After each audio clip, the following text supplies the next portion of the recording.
kita rapi dulu. Kemudian kita persiapkan pelajaran di pertemuan kita hari ini.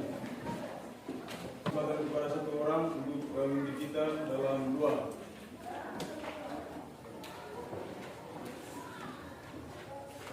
Teman-teman, marilah kita membuka pelajaran kita pada hari ini dengan berdoa. Bapa kami yang ada di surga, dimuliakan namamu, datanglah kerajaanmu, jadilah kehendak-mu di atas bumi seperti di surga.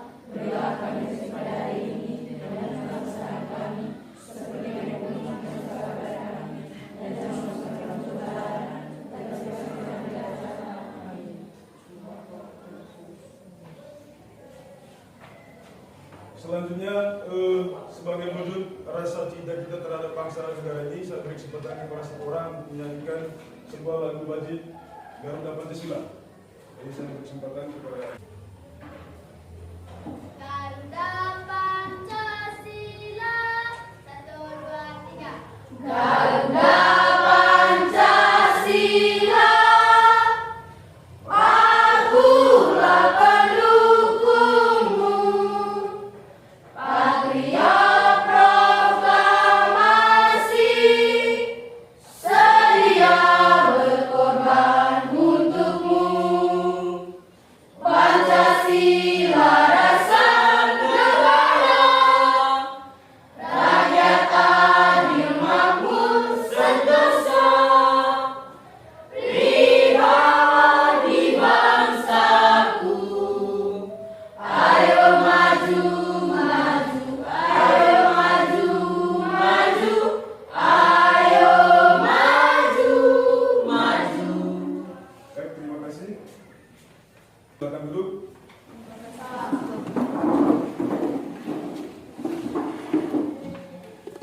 Sebelumnya kita absen dulu. Siapa yang tidak hadir hari ini? Ada semua. Baik, bagus. Sebelum kita masuk di tujuan pembelajaran, jadi materi yang akan kita bahas pada pertemuan kali ini itu sejarah tentang kelahiran Pancasila. Materi yang kita bahas pada pertemuan ini sejarah tentang kelahiran Pancasila. Jadi istilah Pancasila itu bukan istilah yang asing bagi kalian. Jadi Pancasila pasti kalian sudah datang ke sini kemarin. Pernah tidak? Nah, Jadi apa yang kalian ketahui tentang Pancasila? Coba juga. Pancasila sebagai dasar negara. Bagus. Siapa lagi? Tepa. Coba tulis. Pancasila sebagai sumber dari segala sumber. Pancasila sebagai sumber dari segala sumber segala Hukum. hukum. Kemudian kalian? Pancasila sebagai pendamping hidup. Ya, bagus sekali. Baik, kita ingin mulai sama-sama kita pembelajaran yang kita bahas pada pertemuan kali ini. Jadi melalui pembelajaran dengan pendekatan saintifik dan menggunakan metode pembelajaran PPL dengan metode Meet Meeting dengan bantuan media PowerPoint, peserta didik dapat kita sama-sama baca itu. Peserta didik dapat belajar Pancasila dan sejarah kelahiran Pancasila sebagai negara dan Tuhan yang Maha Esa yang kuat dan sempurna dengan baik. ya. Yang pertama itu peserta didik mampu mengidentifikasi latar sejarah, kemudian yang kedua peserta didik mampu menganalisis sejarah kelahiran Pancasila sebagai dasar negara, kemudian yang ketiga peserta didik mampu menunjukkan sikap disiplin, jujur, tanggung jawab, Kritis. kreatif, kerjasama dalam diskusi kelompok. Jadi baik, yang berikutnya agar pelajaran kita, pertemuan kita kali ini tetap semangat, jadi kita buka dengan yel-yel. Sebelum kita masuk yel ini, buka dengan yel-yel. Saya persilakan satu orang untuk tepuk P5. Tepuk P5. Proyek penguatan profil pelajar Pancasila P5. Yes, yes, hebat, luar biasa, mantap. Ya, bagus sekali. Yang berikutnya kita masuk ke materi. Jadi silakan dulu. Materi yang kita bahas pada pertemuan kali ini berbicara tentang sejarah kelahiran Pancasila. Jadi bukan hanya kita tahu Pancasila sebagai dasar negara, paling tidak dia ada sejarah. Di dalam poin-poin Pancasila itu dia punya sejarah. Jadi sebelumnya saya tanya kalian juga, pernahkah kalian melihat burung Garuda? Pernah. Daerah-daerah yang luas. Jadi burung Garuda itu selain dia kuat, dia juga tangguh, gagah. Di Indonesia, salah satu burung Garuda terbesar itu di Indonesia itu ada di Papua. Itu dalam cerita, dalam sejarah. Jadi burung yang tingginya 90 cm, kemudian sayangnya 1,5 meter. Jadi pas kalau misalnya burung Garuda itu dan sebagai dasar negara Indonesia karena burungnya kuat, tangguh juga. Kemudian di burung Garuda juga itu, jadi seperti kita lihat di atas itu, di situ ada gambar. Di situ ada gambar perisai di jantung burung Garuda. Jadi gambar perisai itu yang ditempelkan di depan itu bukan sekedar gambar, tapi dia makna yang sangat tinggi. Di dalam burung Garuda itu ada 5 lambang. Yang pertama itu bintang. Yang kedua apa? Yang kedua rantai. Yang ketiga kemudian yang keempat yang kelima dan ke atas. Lambang pertama itu melambangkan apa? Ketuhanan. Kemudian yang kedua manusia. Yang ketiga yang keempat yang kelima sekali. Jadi ini tadi kalian sudah tahu 5 lambang negara yang ada di dadar burung Garuda, yang ada di perisai burung Garuda. Kemudian yang pertama kita masuk di latar sejarah kelahiran Pancasila. Jadi latar sejarah kelahiran Pancasila itu ada sejarah awal. Yang pertama itu ada sejarah awal. Kemudian yang kedua juga ada kerajaan Nusantara, sejarah kerajaan Nusantara. Kemudian yang ketiga itu masa penjajahan dan yang keempat itu kebangkitan nasional. Jadi dari keempat hal itu, di situ sudah muncul nilai-nilai Pancasila. Seperti yang kita lihat pada tahap awal latar sejarah itu, di situ ada sebelum abad ketiga, ada istilahnya di mana manusia itu sudah belum mengenal tulisan, yaitu pada abad ketiga. Lalu di situ sudah muncul negara atau gombrong sebagai sarana upacara keagamaan. Gom dan perunggu sebagai sarana upacara keagamaan. Jadi dari situ kita bisa melihat bahwa sejak saat itu nilai-nilai Pancasila itu sudah ada. Tentu di sana sudah ada nilai ketuhanan. Ya tidak? Ya. Nah, kemudian sudah ada nilai kemanusiaan. Karena di situ tadi sudah muncul upacara keagamaan, sarana upacara keagamaan. Berarti sudah muncul nilai kemanusiaan, muncul juga nilai ketuhanan. Kemudian apalagi nilai persatuan, apalagi nilai kerakyatan, apalagi keadilan sosial. Jadi kelahiran Pancasila itu salah satu contoh jadi ibaratkan semua keluarga pasti membutuhkan rumah untuk bertelur, ya tidak? Ya. Kemudian semua bangsa pasti membutuhkan Negara. negara, termasuk Indonesia juga. Jadi setelah itu Jepang mendirikan satu badan, badan yang namanya Badan Penyelidik Usaha-Usaha Pembangunan Indonesia, yang disingkat menjadi BPUPK. Itu badan yang dibentuk oleh Jepang. Tujuan dari badan ini untuk mempersiapkan hal-hal yang berhubungan dengan Indonesia merdeka. Ya. Jadi BPUPK ini ditetapkan pada tanggal 29 April 1945. Jadi ketua dari BPUPK ini adalah siapa? Mungkin ada yang bisa. Soekarno. Ketua BPUPK ini siapa bisa? Rajin Gerindra.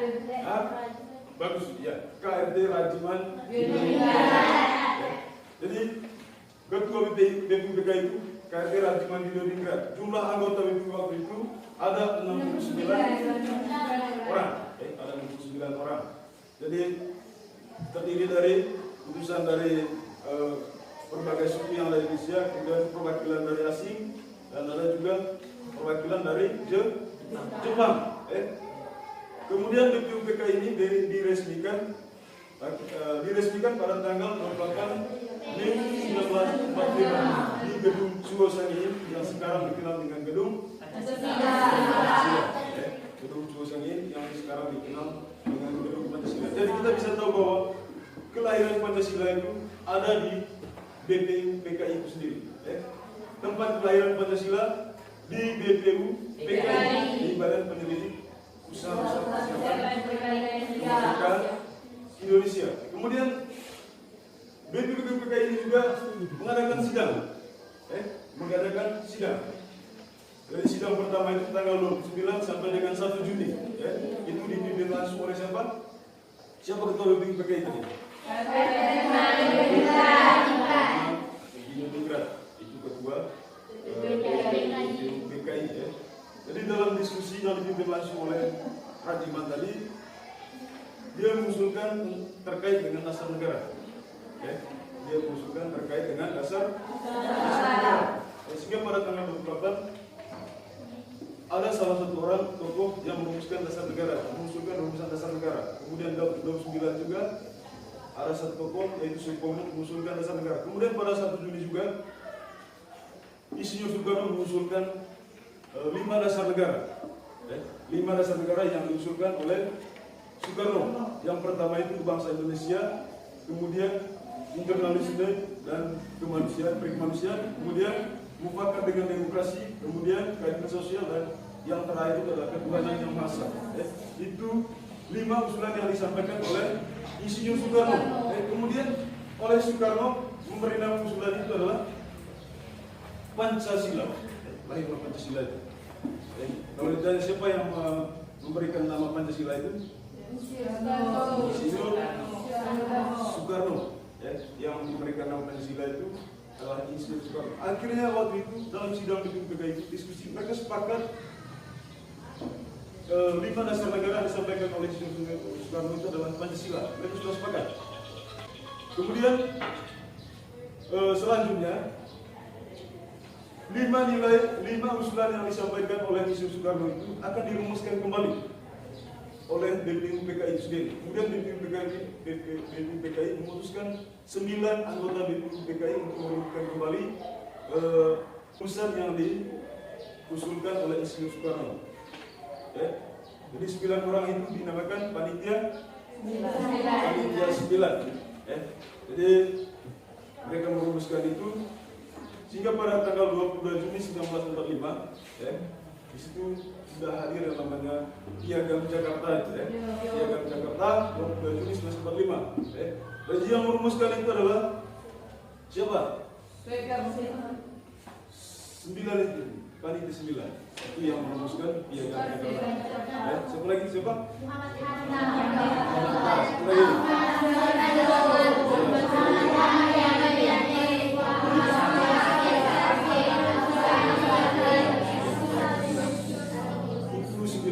panitia 9 yang merumuskan kembali usulan yang disampaikan oleh Insinyur Soekarno. Jadi seperti itu. Mungkin ada pertanyaan? Kemudian video pembelajaran. Kita balik ke informasi selanjutnya.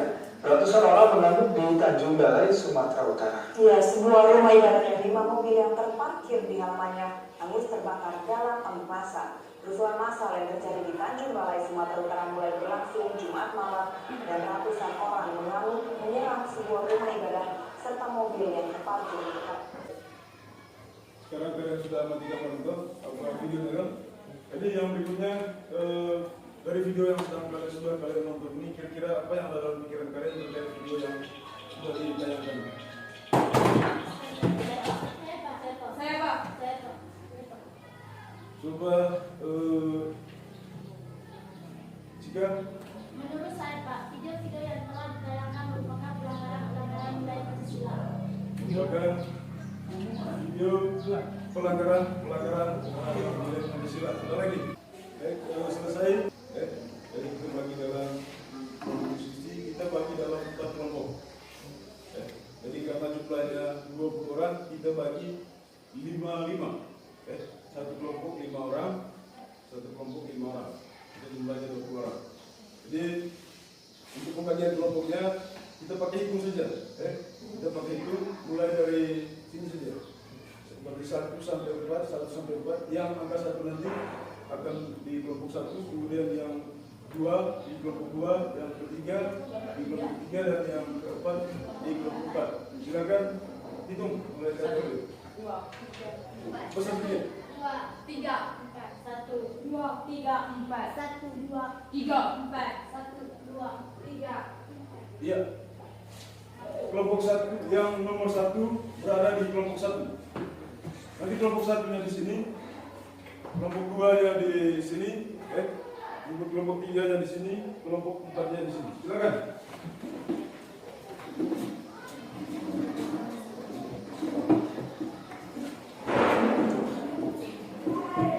Ini kelompok 1. Kelompok 2 di sana. Kelompok 2. Ya.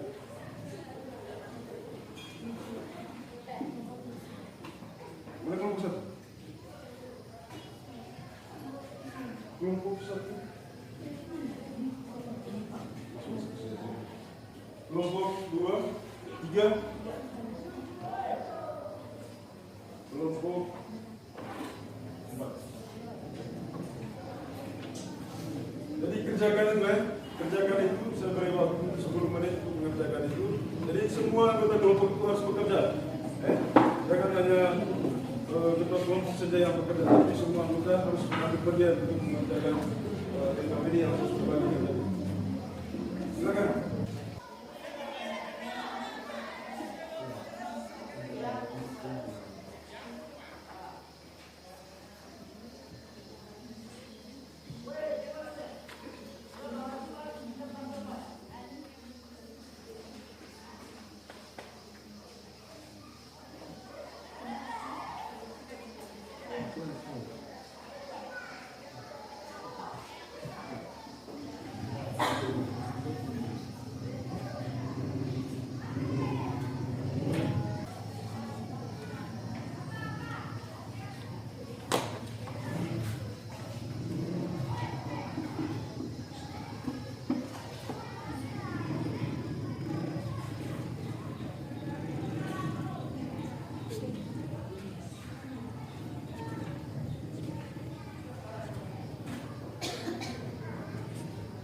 Sudah selesai, kita langsungkan presentasi itu di depan, bisa? Ya. Nah, kita presentasikan itu di depan. Jadi kita mulai dari kelompok berapa? Mulai dari kelompok 1. Ya. Jadi kelompok 1 saya berkesempatan mempresentasikan hasil diskusi kelompok itu.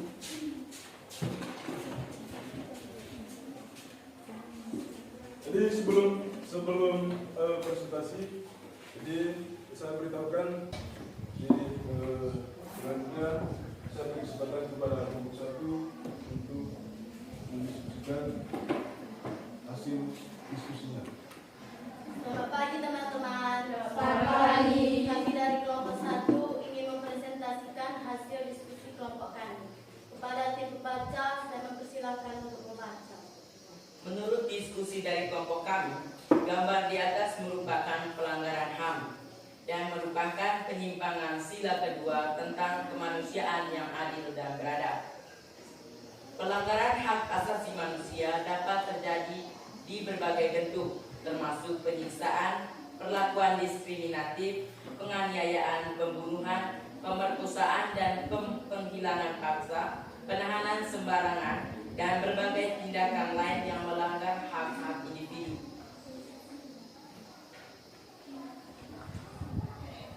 Contoh pelanggaran hak manusia berikut adalah contoh konkret dari pelanggaran hak asasi manusia yang sering terjadi di berbagai belahan dunia. Yang pertama, penyiksaan dan perlakuan merendahkan martabat.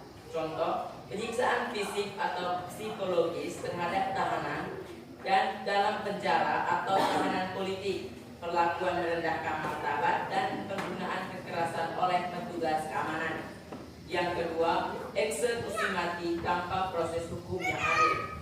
Contoh, eksekusi mati tanpa pengadilan yang adil atau setelah pengadilan yang tidak memenuhi standar prosedural dan bukti yang cukup. Yang ketiga, penghilangan paksa atau penghilangan orang. Contoh, penghilangan orang oleh pemerintah atau kelompok bersenjata tanpa proses hukum yang jelas atau informasi yang menandai tentang keberadaan korban. Yang keempat, pelecehan seksual dan kekerasan gender. Contoh, pemerkosaan, pelecehan seksual atau kekerasan gender terhadap perempuan atau anak perempuan, terutama dalam konteks konflik bersenjata. Yang kelima, penahanan sembarang atau penahanan tanpa pengadilan. Contoh, penahanan tanpa alasan yang jelas atau proses hukum yang adil, termasuk penahanan berkepanjangan tanpa dakwaan. Nomor 6, diskriminasi ras, agama, gender atau kelompok lainnya. Contoh, diskriminasi dalam hak akses, pendidikan, pekerjaan atau layanan publik berdasarkan ras, agama, gender atau identitas kelompok tertentu. Baik teman-teman, itulah hasil diskusi kelompok kami. Mungkin ada pertanyaan? Kepada Elvi, saya memberikan waktu dan kesempatan untuk bertanya. Terima kasih atas waktu dan kesempatan yang telah diberikan kepada saya. Saya bernama Elviana Dinta. Di sini saya ingin bertanya tentang apa solusi yang dapat dilakukan untuk mencegah terjadinya pelanggaran HAM. Berdasarkan gambar di atas, solusi untuk mencegah terjadinya pelanggaran HAM adalah: 1. Penguatan hukum. Pemerintah harus memperkuat hukum yang tegas terhadap pelaku pelanggaran HAM berat. 2. Pendidikan dan kesadaran. 3. Akses ke keadilan. 4. Pendamping dan dukungan psikososial. 5. Kerjasama internasional. Mungkin ada pertanyaan tambahan? Baik teman-teman, itulah hasil diskusi kelompok kami. Sekian dan terima kasih.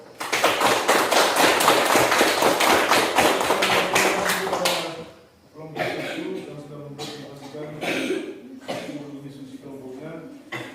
Jadi sekali lagi beri tangan untuk kelompok satu.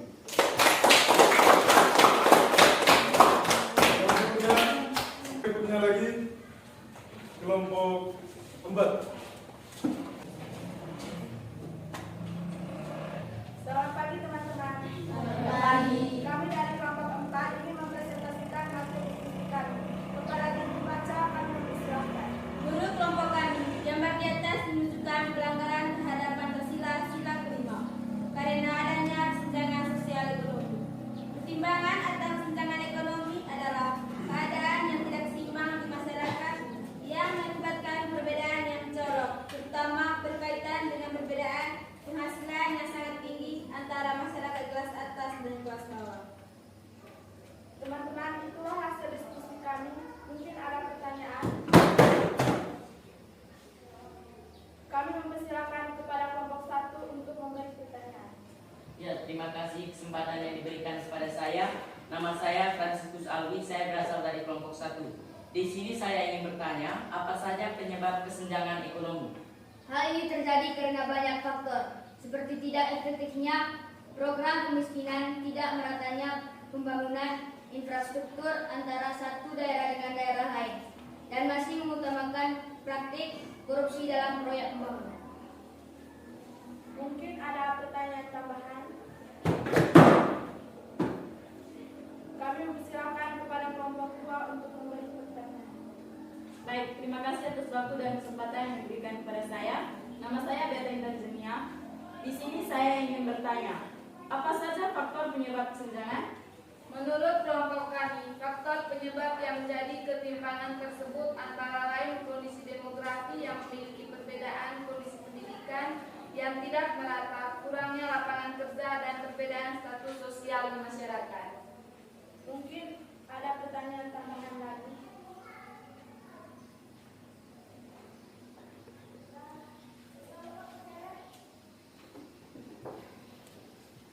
Baik teman-teman, itu hasil diskusi kami. Sekian dan terima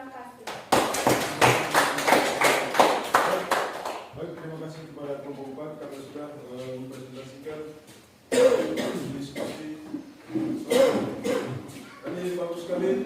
Dari kelompok 1, kelompok 2, dari kelompok 3 dan kelompok 4 kita mempresentasikan hasil diskusikan dengan baik dan bertanggung jawab.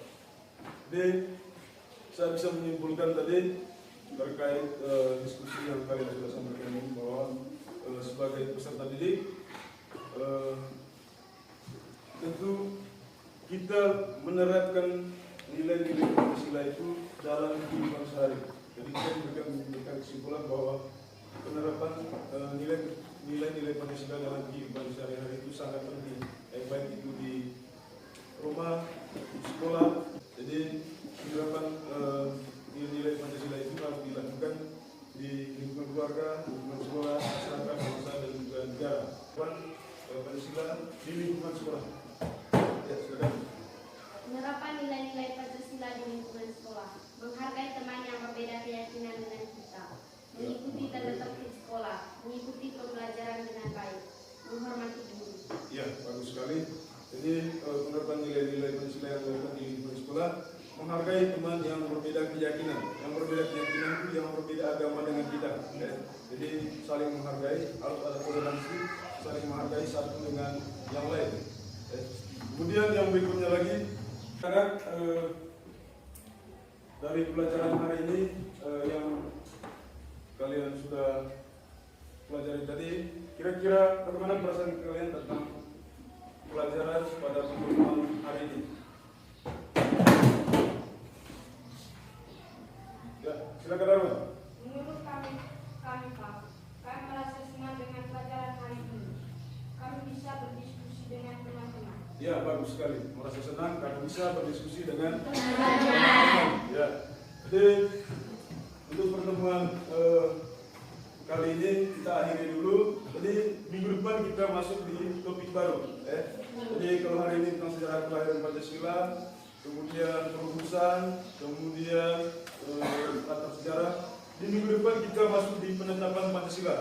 Penetapan Pancasila sebagai dasar negara. Jadi untuk mengakhiri kegiatan kita hari ini, saya beri kesempatan kepada satu orang untuk berdoa.